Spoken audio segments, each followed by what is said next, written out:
الله اللهم صل على سيدنا ومولانا محمد اعوذ باللہ من الشیطان الرجیم بسم اللہ الرحمن الرحیم الصلاۃ والسلام علیکہ یا سیدی یا رسول اللہ وعلی آلہ وصحبہ یا سیدی یا حبیب اللہ قال رب اشرح لی صدری ویسر لی امری واحلل عقدۃ من لسانی یفقہوا قولی۔ میں ہوں آپ کا میزبان محمد علی عباسی اور کوشش نیوز کے ساتھ، اور آج ہمارے ساتھ بہت ہی خوبصورت مہمان موجود ہیں ماشاءاللہ، کسی تعارف کے محتاج نہیں، اور اللہ پاک نے پورے پاکستان میں بہت عزتوں سے نوازا ہے انہیں ماشاءاللہ۔ بہت ہی خوبصورت مذہبی اسکالر ہمارے ساتھ موجود ہیں جناب حافظ عبدالعزیز صاحب، میں آپ کو اپنے شو میں ویلکم کہتا ہوں۔ میں سوال کی طرف جا رہا ہوں تو میں حافظ صاحب سے پوچھوں گا کہ دیکھیں بہت سارے مہینے ہیں، ٹھیک ہے، لیکن رمضان کو اتنی فضیلت کیوں حاصل ہے؟ بسم اللہ الرحمن الرحیم۔ میں نہایت ہی مشکور ہوں آپ سب حضرات کا کہ آپ نے مجھے اپنے شو میں بلایا۔ اللہ تعالیٰ کی ذات نے قرآن پاک میں رمضان کے بارے میں فرمایا، یا ایھا الذین آمنوا کتب علیکم الصیام کما کتب علی الذین من قبلکم لعلکم تتقون۔ فرمایا کہ اے ایمان والو، تم پر روزے فرض کیے گئے جیسا کہ تم سے پہلے لوگوں پر فرض کیے گئے تھے۔ روزہ ابھی فرض نہیں ہوا، بلکہ روزہ آدم علیہ السلام سے لے کر امتوں پہ فرض ہوتے آئے ہیں، لیکن ان میں کچھ وقت تھا، کچھ اور وقت کی قید تھی، اور کچھ ایسی چیزیں تھیں جو امت مصطفیٰ صلی اللہ علیہ وآلہ وسلم آپ پہ آسانیاں ہوئیں۔ اس وقت یہ تھا کہ اس وقت سختیاں تھیں۔ رمضان کے روزے جو اللہ تعالیٰ نے فرض کیے، یہ امت مصطفیٰ کو ایک تحفہ عطا فرمایا، کیونکہ رجب اللہ کا مہینہ، شعبان میرے مصطفیٰ کا مہینہ، اور رمضان حضور کی امت کا مہینہ، تو اس میں کہ سارے مہینے افضل ہیں، لیکن رمضان کو فضیلت اس لیے عطا فرمائی گئی کہ یہ امت مصطفیٰ کو ایک تحفہ دیا گیا، اور فرمایا گیا کہ تمام اس رمضان المبارک کی مہینے کی فضیلت اس طرح بڑھا دی گئی کہ فرمایا کہ اس مہینے میں جتنے گناہ گار ہیں، بلکہ میں ایک حدیث مبارکہ کی طرف آؤں گا۔ حضور علیہ الصلوۃ والسلام آپ مسجد نبوی شریف کے ممبر پہ جلوہ افروز ہو رہے تھے، تو حضور علیہ الصلوۃ والسلام آپ کی بارگاہ میں جبریل تشریف لے کے آئے اور اللہ کا سلام پیش کیا اور فرمایا، یا رسول اللہ صلی اللہ علیہ وآلہ وسلم، ہلاک ہو جائے وہ شخص جس کے سامنے آپ کا ذکر کیا جائے اور وہ آپ کے اوپر درود و سلام نہ پڑے۔ تو حضور نے فرمایا آمین۔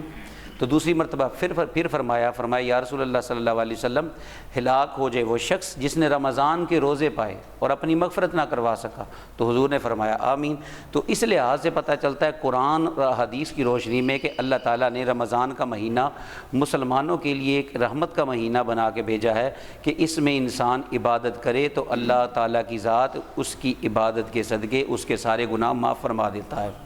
اور یہ رمضان المبارک کے مہینے میں اللہ تعالیٰ کی ذات نفلوں کا ثواب اللہ تعالیٰ فرضوں کے برابر، اور فرضوں کا ثواب اللہ تعالیٰ 70 گنا زیادہ عطا فرما دیتا ہے۔ تو اس لیے فرمایا کہ باقی مہینوں سے اس کی فضیلت اللہ تعالیٰ کی ذات نے زیادہ رکھی ہے امت مصطفیٰ صلی اللہ علیہ وآلہ وسلم کے لیے۔ لیکن حافظ صاحب، میں ایک سوال یہاں پر لے کر چلوں گا، آپ سے پوچھوں گا کہ اکثر رمضان شریف میں انسان جب عبادت کے لیے نکلتا ہے صبح کے وقت، فرمایا ہے کہ اس کا جو اجر و ثواب ہے اس ماہ مقدس میں وہ ایک عام عبادت سے زیادہ کر دیا جاتا ہے۔ بالکل، اس ماہ مقدس میں اگر انسان دیکھیں، میں آگے بیان کر چکا ہوں کہ نفلوں کا ثواب فرضوں کے برابر کر دیا جاتا ہے، اور فرضوں کا ثواب 70 گنا بڑھا دیا جاتا ہے ان دنوں میں۔ اور فرمایا گیا کہ اللہ تعالیٰ کی ذات اس ماہ مقدس میں آسمان دنیا پہ تجلی فرماتی ہے، اور فرماتی ہے کہ ہے کوئی مانگنے والا میں اس کو عطا کر دوں، اور فرمایا کہ ہے کوئی رزق مانگنے والا اس کو رزق دے دیا جائے، اور ہے کوئی مغفرت مانگنے والا میں اس کی مغفرت کر دی جائے۔ تو لہٰذا یہ مہینہ سب سے افضل مہینہ ہے رمضان المبارک کا۔ تو اس مہینے کی فضیلت اللہ تعالیٰ نے قرآن پاک میں بھی بیان فرمائی، اور میرے مصطفیٰ علیہ الصلوۃ والسلام آپ کی حدیث مبارکہ سے بھی یہ ملتا ہے کہ رمضان کی فضیلت زیادہ بڑھا دی گئی۔ مدینہ شریف کے جو لمحات ہیں کہ سرکار کے روضہ پاک پہ جو لمحات گزارے ہوتے ہیں انسان نے، وہ کیسے ہوتے ہیں؟ وہ کتنے پرکیفیت وہ گھڑیاں ہوتی ہیں یار۔ اور اس کی ذرا تھوڑا سا مجھے اس بارے میں تھوڑا سا بتائیں ذرا، کیونکہ میں ماشاءاللہ میں حافظ صاحب کے بارے میں ایک چیز بتاتا جاؤں، ماشاءاللہ یہ وہ خوش قسمت انسان ہے جو ماشاءاللہ در نبی پر ماشاءاللہ 2 مرتبہ اپنی والدہ کے ساتھ ہو کر آئے ہیں، اور انہوں نے وہاں پر بہت خدمت کی اپنی والدہ کی، اور الحمدللہ یہی سعادت مجھے بھی حاصل ہوئی. میں اپنی والدہ کے ساتھ جب گیا تھا لاسٹ ٹائم, مجھے حضور کے صدقے سے عمرے کا ٹکٹ ملا دوران نعت شریف پڑھتے ہوئے. تو مجھے یہ جب اعزازی ٹکٹ ملا تو میں اپنی والدہ کے ساتھ بھی چلا گیا, اور اس مقام پہ وہ جو میں نے وہ وقت گزارا ان کے ساتھ, میں یہ دعا کرتا ہوں اللہ پاک کے ساتھ حضور کے صدقے سب کو وہ در دکھائے اپنے والدین کے ساتھ. تو تھوڑا سا وہ ذرا سفر آپ مجھے بتائیں ذرا اس حوالہ سے تھوڑا سا. جو مدینہ پاک کا سفر تو لفظوں میں تو بیان ہو ہی نہیں سکتا. وہ ایک کیفیت کا نام ہے. وہ کیفیت انسان کو بیان کرنے کے لیے الفاظ تو انسان کے پاس موجود نہیں ہے. اس وقت کے کہ جہاں گنبد خضرا سامنے ہو اور انسان وہاں پہ موجود ہو, پہلے تو اسے یقین ہی نہیں ہوتا کہ اے بندے تو اس در پہ ہے کہ جس در پہ اللہ کے فرشتے بھی ترستے ہیں آنے کے لیے, کہ تو اس بارگاہ میں پہنچ گیا حضور کی, کہ جس بارگاہ میں ایک مرتبہ 70,000 آتے ہیں اور دوبارہ قیامت تک ان کی باری نہیں آئے گی. تو اس در پہ پہنچ گیا ہے. پہلے تو یہی انسان کو یقین نہیں ہوتا, اور اس در پہ جا کے پھر آنکھوں سے انسان کے وہ سر اٹھایا بھی نہیں جاتا, شرم سے نہیں اٹھایا جاتا کہ بندے تو کتنا گندا چہرہ لے کے آج ان کی بارگاہ میں آ گیا ہے جو اللہ کے پیارے محبوب ہیں. لیکن یہ ان کی کرم نوازی ہے, یہ ان کی کرم نوازی ہے کہ انہوں نے آپ کو اپنے در پہ بلایا ہے, اس جگہ پہ بلایا ہے, اور یہ تو الفاظوں میں بیان ہو ہی نہیں سکتا. یہ کیفیت ہے اللہ تعالیٰ کی ذات. ہر ایک کو لے کے جائے مدینہ پاک میں, اور مدینہ پاک کی گلیاں ایسی معطر گلیاں, ایسی منور گلیاں کہ ان گلیوں کا تصور جب آنکھوں میں آتا ہے تو آنکھوں سے آنسو بہہ نکلتے ہیں کہ حضور کا در ہو اور ہم جیسے گدھا وہاں پہ جہاں پہ بریلی کے تاجدار نے فرمایا تھا کہ تجھ سے کتے ہزار پھرتے ہیں, کہ اس در کی کیا بات کوئی بتا سکتا ہے, کہ اس در کی کون بیان کر سکتا ہے, کہ جس در پہ فرشتے بھی آئیں تو ادب سے آتے ہیں. تو اللہ تعالیٰ ہر ایک کو مدینہ پاک کی زیارت کروائے. آخری میں آپ سے سوال کروں گا حافظ صاحب, اس کے بعد میں انشاءاللہ خود بھی ایک کلام پیش کروں گا. میں حافظ صاحب آپ سے نا ایک سوال پوچھنا چاہتا ہوں کہ یہ کون دیتا ہے, دینے کو منہ چاہیے, دینے والا ہے سچا ہمارا نبی. یہ ذرا تھوڑی سی اس کے بارے میں تھوڑی سی وضاحت کر دیں. انسان کو مانگتا بندہ اسی کی ذات سے ہے, اللہ کی ذات دینے والی ہے. لیکن حضور علیہ الصلوۃ والسلام آپ کا فرمانے علی شان ہے, انما انا قاسم واللہ یؤتی. فرمایا اللہ تعالیٰ کی ذات مجھے عطا فرماتی ہے, میں دنیا میں تقسیم فرماتا ہوں. دینے والا اللہ ہے, تقسیم فرمانے والے میرے مصطفیٰ علیہ الصلوۃ والسلام آپ کی ذات ہے. فرمایا گیا قرآن پاک میں ہے کہ وَأَمَّا السَّائِلَ فَلَا تَنْهَرْ, کہ محبوب کوئی بھی سائل آ جائے تو اس کو خالی واپس نہیں لوٹانا. اس لیے کہ فرمایا انا اعطیناک الکوثر, کہ اے محبوب ہم نے آپ کو کثرتوں سے زیادہ عطا فرمایا ہے. تو یہ وہی ہے کہ آقا علیہ الصلوۃ والسلام نے فرمایا تھا کہ دینے والی رب کی ذات ہے, میں آگے دنیا میں تقسیم فرمانے والا ہوں. سبحان اللہ, کیا بات ہے, کیا بات ہے, بہت ہی سبحان اللہ, کیا بات ہے, کیا بات ہے, بہت ہی خوبصورت جواب دیا آپ نے. میں ایک کلام پیش کروں گا, سماعت کیجیے. رخ مصطفیٰ کو دیکھا, رخ مصطفیٰ کو دیکھا, تو دیوں نے چلنا سیکھا. رخ مصطفیٰ کو دیکھا تو دیوں نے جلنا سیکھا. رخ مصطفیٰ کو دیکھا تو دیوں نے جلنا سیکھا. رخ مصطفیٰ کو دیکھا تو دیوں نے جلنا سیکھا.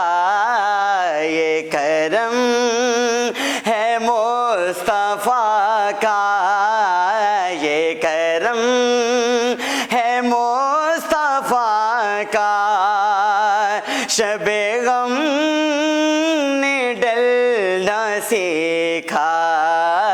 یہ کرم ہے مصطفیٰ کا. شب غم نے ڈلنا سیکھا. دیکھا اور بڑا خوش نصیب ہوں میں، میری خوش نصیب دیکھو. اور یہ اشعار میں اس لیے پڑھ رہا ہوں، ماشاءاللہ ثنا خان بھی بیٹھے ہیں اور ماشاءاللہ عالم دین بھی بیٹھے ہیں، بڑی خوش قسمتی کی بات ہے. شعر سنیے. اور بڑا خوش نصیب ہوں میں، میری خوش نصیب دیکھو، بڑا خوش نصیب ہوں میں، میری خوش نصیب دیکھو. بڑی کم سنی سے میں نے یہ نعت پڑھنا سیکھا، بڑی کم سنی سے میں نے یہ نعت پڑھنا سیکھا. اور یہ زمین رکی ہوئی تھی،